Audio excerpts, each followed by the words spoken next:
క్షేత్రస్థాయి నుంచి ఒక స్టాండర్డ్ ఆపరేటింగ్ ప్రొసీజర్ పెట్టి అన్ని పార్టీలను అఖిల పక్షాన్ని కూడా ఇన్వాల్వ్ చేయండి.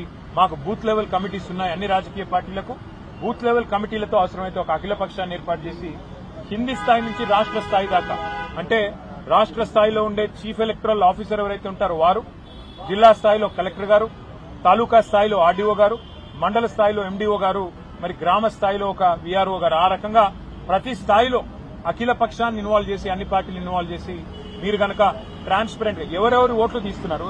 ఉదాహరణకి ఒక ఊరిలో ఒక 100 ఓట్లు పోతున్నాయి అనుకోండి. ఏ 100 ఓట్లు పోతున్నాయి, ఏ కారణంతో పోతున్నాయి, ఎంతమంది చనిపోవడం వల్ల తీసేసినారు, ఎంతమంది అక్కడి నుంచి వేరే దేశానికో వేరే పట్టణానికో మరి మైగ్రేట్ కావడం వల్ల తీసేసినారు. అది పారదర్శకంగా మీరు కనుక లిస్టు డిస్ప్లే చేస్తే అన్ని పార్టీల సమ్మతితో చేస్తే మంచిగుంటది. ఆ పని చేయండి అని చెప్పి కూడా వారిని కోరాం. అట్లాగే ఇవాళ వాస్తవం ఏంటి అంటే భారతదేశంలో ఇంకా ఎన్నికల సంస్కరణలు కూడా రావాల్సిన అవసరం ఉంది. ఖచ్చితంగా రావాలి. ఇవాళ ఎన్నికల్లో ఖర్చు విషయమే గాని, ఎన్నికల్లో ప్రలోభాలు పెట్టే దొంగ మాటలు ఇచ్చి హామీలు ఇచ్చి ప్రలోభ పెడుతున్న పార్టీల విషయమే గాని, వాగ్దానాలు అమలు చేయకుండా ప్రజల్ని వంచిస్తున్న వాళ్ళ విషయంలో గాని చాలా విస్తృతమైన చర్చ ఇవాళ ఎన్నికల కమిషన్తో జరిగింది. చాలా విషయాలు వారికి రాతపూర్వకంగా కూడా మా పార్టీ నుంచి సమర్పించాము. ఇంకా అన్నిటికన్నా ముఖ్యంగా వారి దృష్టికి, ఎన్నికల కమిషన్ దృష్టికి మా వినోద్ కుమార్ గారు, మా పార్టీ దాదాపు 20 ఏళ్లుగా ఒక అంశంలో పోరాటం చేస్తా ఉంది. ఎన్నికల కమిషన్తో కారు గుర్తును పోలిన సింబల్స్ ఏవైతే ఉన్నాయో దాదాపు 8-9 సింబల్స్ ఉన్నాయి. ఉదాహరణకు మీకు నేను ఎగ్జాంపుల్ చెప్తాను. 2019లో పార్లమెంట్ ఎన్నికలు భువనగిరి పార్లమెంట్ సీటు మా పార్టీ 5,000 ఓట్లతో ఓడిపోయింది. ఆ రోజు కోమటిరెడ్డి వెంకటరెడ్డి గారు కాంగ్రెస్ పార్టీ నుంచి గెలిచారు. బూర నరసయ్య గౌడ్ గారు మా పార్టీ నుంచి పోటీ చేసి 5,000 ఓట్లతో ఓడిపోయారు. కానీ మా కారు గుర్తును పోలిన గుర్తు ఒక రోడ్ రోలర్ గుర్తు. ఒక ఇండిపెండెంట్ అభ్యర్థి పోటీ చేస్తే ఆయనకి 27,000 ఓట్లు వచ్చినాయి. ఆయన ప్రచారం కూడా చేయలేదు. ఎందుకు చెప్తా ఉన్నా ఇదంతా అంటే ఇట్లా మా పార్టీకి ఒకసారి కాదు ఎన్నో సందర్భాల్లో నష్టం జరిగింది. మొన్న జరిగిన సాధారణ ఎన్నికల్లో కూడా మేము 14 సీట్లు 6,000 కంటే తక్కువ ఓట్లతో ఓడిపోయాం.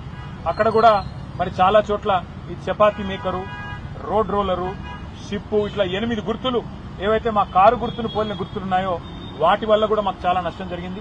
వాటిని తక్షణమే తొలగించాలని చెప్పి కూడా ఎన్నికల కమిషన్ను మేము కోరినాము. ఇంకా రెగ్యులర్ గా ఫీడ్బ్యాక్ కూడా మా వైపు నుంచి ఎప్పటికప్పుడు ఇస్తాము, రిసీవ్ చేసుకోవాలని కూడా కోరాము. ఎన్నికల కమిషన్ కూడా వివిధ రాష్ట్రాలు పర్యటించాలి, ప్రజల్ని కూడా కాన్ఫిడెన్స్ లో తీసుకోవాలి. ఎక్కడికక్కడ అవసరమైతే మరి గ్రాస్ రూట్ లెవెల్లో కూడా ఎన్జీఓలతో, ప్రజా సంఘాలతో, ఎందుకంటే ఓన్లీ పొలిటికల్ పార్టీసే కాదు ప్రజా సంఘాలతో కూడా మీరు చర్చించండి. ప్రజల వాయిస్ కూడా మీరు వినండి. అవసరమైతే దక్షిణాదిలో, హైదరాబాద్ లో, మరో చోట, మరో ప్లేస్ లో పిలిచి అందరినీ కూడా మాట్లాడించి వాళ్ళ అభిప్రాయాలు కూడా తీసుకుని సంస్కరణలు తీసుకొని రావాలి అని చెప్పి మా పార్టీ తరఫున వివరంగా చెప్పడం జరిగింది. మరి వారు అన్ని కూడా సానుకూలంగా విన్నారు. మరి ఇంకో మాట కూడా వారు చెప్పారు, మీరు ఇది మొదటిసారి కాదు, మళ్లీ మళ్లీ రండి, ఏమైనా కంప్లైంట్లు ఉంటే కూడా తప్పకుండా రండి అన్నారు. మేము వారికి చెప్పాము. మా రాజ్యసభ సభ్యులు, మా ఫ్లోర్ లీడర్ సురేష్ రెడ్డి గారు, రవిచంద్ర గారు, మా వినోద్ గారు రెగ్యులర్ గా వస్తారు పార్టీ నుంచి. ఇష్యూస్ ఉన్నాయి, రిజాల్వ్ చేయండి, తప్పకుండా కాన్ఫిడెన్స్ బిల్డ్ చేయండి. అంటే భారతదేశంలో ఉన్న ప్రజల్లో అనుమానాలు ఏవైతున్నాయో ఓటింగ్ ప్రక్రియకు సంబంధించి, ఈవీఎంలకు సంబంధించి వీటిని నివృత్తి చేయండి, ఈవీఎంలను తొలగించండి, రివిజన్ అనేది పద్ధతిగా పారదర్శకంగా చేయండి అని చెప్పి నొక్కి చెప్పాము. మరి బహుశా వారు తప్పకుండా కనీసం కొన్ని సూచనలైనా పరిగణలో తీసుకుంటారు, న్యాయం చేస్తారు, ప్రజాస్వామ్యాన్ని కాపాడుతారు అనే విశ్వాసం మరి వ్యక్తం చేస్తా ఉన్నాం. Thank you. మళ్లీ మాట్లాడుకుందాం. ఇవాళ జాతీయ స్థాయిలో ఎంత బ్రహ్మాండమైన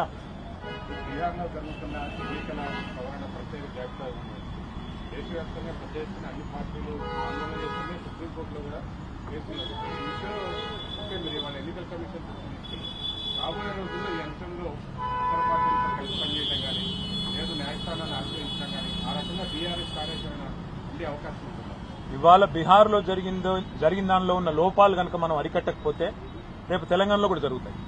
కాబట్టి ఇదొక బీహార్ లో ఉన్న రాజకీయ పార్టీల సమస్య కాదు, ఈ దేశంలోని అన్ని రాజకీయ పార్టీలు ప్రజల సమస్య. ఎందుకంటే ఇంతకుముందు మేము ఎలక్షన్ కమిషనర్ గారికి ఒకటే చెప్పాము, సార్ మీరు ఎవరైనా అనర్హుడికి ఒక ఓటు వచ్చినా పర్వాలేదు, కానీ అర్హుడు ఒక్కరు కూడా ఓటు కోల్పోవడానికి వీల్లేదు. ఆ సూత్రం పాటించండి. అర్హత గల ఏ ఒక్క వ్యక్తి, మహిళ గాని పురుషుడు గాని ఎట్టి పరిస్థితుల్లో ఓటు కోల్పోకూడదు అనే మాట వారికి చెప్తే వారు కూడా ఏకీభవించారు. వారేమన్నారంటే ప్రాసెస్ లో ఎక్కడ లోపాలు ఉన్నాయో మాకు చెప్పండి, మేము కరెక్ట్ చేసుకుంటాము. బీహార్లో కూడా పారదర్శకంగా పనిచేసే ప్రయత్నం చేస్తున్నాము అని వారు చెప్తా ఉన్నారు.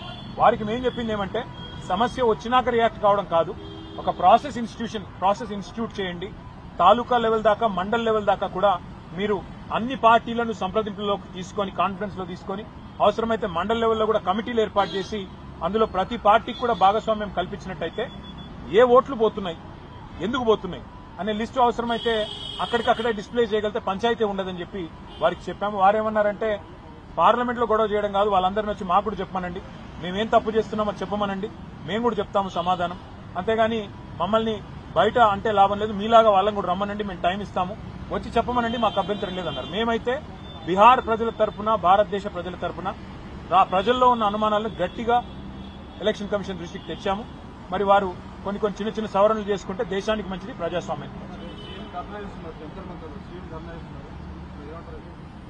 దాన్ని ధర్నా అనో జోక్ అంటాను. ఎందుకంటే మేము ఈ మాట శాసనసభలో బిల్లు పెట్టినప్పుడే చెప్పాం. You are cutting a very cruel joke on the backward classes of this state. అంటే బీసీలను మోసం చేస్తూ మీరు దగా చేస్తున్నారు, వంచిస్తున్నారని చెప్పాం. ఇవాళ నేను ఒకటి అడుగుతా ఉన్నా, మీరు సమాధానం ముఖ్యమంత్రి గారిని అడగాలని చెప్పి కూడా నేను కోరుతా ఉన్నా. 42% రిజర్వేషన్లు అని ఢిల్లీకి వచ్చి డ్రామా చేస్తా ఉన్నారు. నేను కాంగ్రెస్ పార్టీని అడుగుతా ఉన్నా, మీరు బీసీ డిక్లరేషన్ లో ఒక రిజర్వేషన్ల మాటని ఇయ్యలేదు. మీరు ఏమేం మాటలు చెప్పినారు? సంవత్సరానికి 20,000 కోట్ల బడ్జెట్ ఇస్తామన్నారు, 5 ఏళ్లలో 1,00,000 కోట్ల బడ్జెట్ బీసీలకు ఇస్తామన్నారు, బీసీ సబ్ ప్లాన్ పెడతామన్నారు. 42% రిజర్వేషన్ రాజకీయాల్లోనే కాదు, ఉద్యోగాల్లో, ఉపాధిలో, ప్రభుత్వ కాంట్రాక్టుల్లో కూడా ఇస్తామన్నారు. నేను ముఖ్యమంత్రి గారిని అడుగుతున్నా, ప్రభుత్వాన్ని అడుగుతున్నా, కాంగ్రెస్ పార్టీని అడుగుతున్నా, మీ చేతుల్లో ఉన్నాయేమో చేస్తలేరు. మీ చేతుల్లో బీసీ సబ్ ప్లాన్ ఉన్నది, చేయండి. మీ చేతుల్లో బీసీలకు 1,00,000 కోట్ల బడ్జెట్ ఇచ్చే అవకాశం ఉంది, చేయండి. 2 బడ్జెట్లు పెట్టారు, ఒక్కొక్క బడ్జెట్లో 20,000 కోట్లు అన్నారు. 2 బడ్జెట్లు కలిపి కూడా 20,000 కోట్లు పెట్టలేదు. అందులో ఖర్చు అయితే 10,000 కోట్లు కూడా దాటం లేదు. అందుకే మరి ముఖ్యమంత్రి గారిని, ప్రభుత్వాన్ని కోరేది, మీ చేతుల్లో ఉన్న పనులు ముందు చేయండి, అట్లయితేనే బీసీలు నమ్ముతారు. 42% రిజర్వేషన్ ఏ ఒక్క ప్రభుత్వ కాంట్రాక్ట్లను ఇప్పటివరకు ఈ 2 ఏళ్లలో ఇచ్చినారా? ఇవ్వలేదు. ఎంబీసీ మంత్రిత్వ శాఖ పెడతామన్నారు, ఎందుకు పెట్టలేదు?